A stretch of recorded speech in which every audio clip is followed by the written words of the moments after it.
Hello everyone, my greetings to one and all. This is the 9th session on understanding basic concepts relating to estimation of national income. In the previous session, you have understood the concept of net indirect taxes. I am Poonam Vohra from Egypt Economics Learning Center. In this session, you will understand the difference between stocks and flows. It is relevant simply because national income is a flow concept. So let us understand their difference. Coming to stocks and flows, these are very crucial to understand the development of economic variables, as most of the economic variables are either stocks or flows.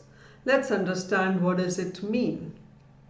Stock variables describe the state of economy at a given point of time, whereas flow variables describe the changes in the economy over a period of time.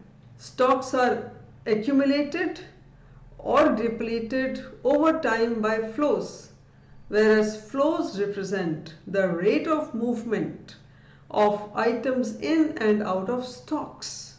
So stocks are a static concept, whereas flow a dynamic concept. Stock indicates the level, whereas flows indicate the rate of change. Stocks are measured in units, whereas flows in per unit of time. So, in terms of time dimension, there is no time dimension for stock variables, but flow variables has time dimension. One must understand that neither stock nor flow are independent. There exists mutual interdependence. That is, stock influences flow and flow influences stock. This is a simple example. Stock of goods as on a particular date. Production of goods during. That is the difference. Let's understand slightly more about flows and stocks. Now, flows can be divided into inflows, that is, that add to the stocks, and outflows that deplete the stock. The difference between inflows and outflows is net inflows. If inflow is greater than outflow, net inflow would be positive and stock rises.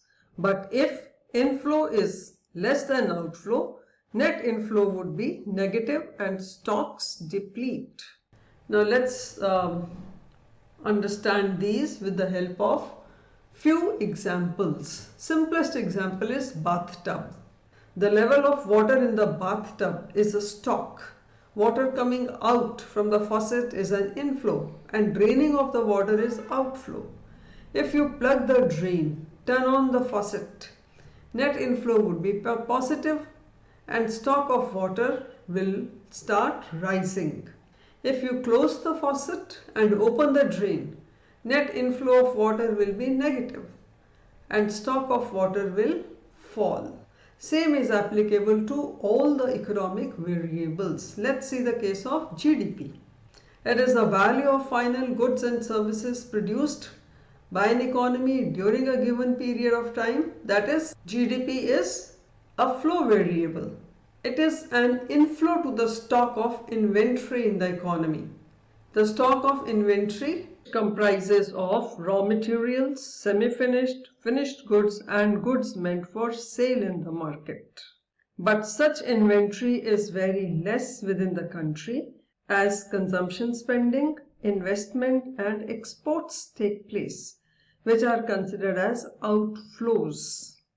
Similarly, government debt. It is a stock variable. If the government runs a budget deficit for many years, it will accumulate a large stock of government debt.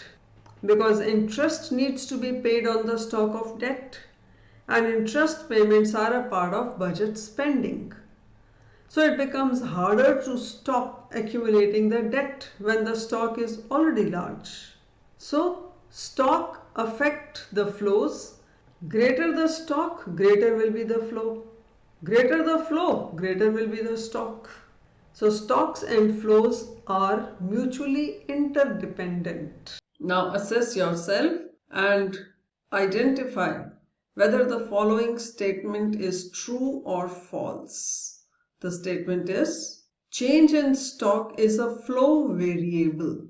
Please check your answer. It's a true statement. Change in stock is measured per unit of time period. Accordingly, it's a flow variable. I hope you have understood the difference between a stock variable and a flow variable. With this, the session comes to an end. The next session focuses on the difference between factor payment and transfer payment. Till then, keep reading and keep learning.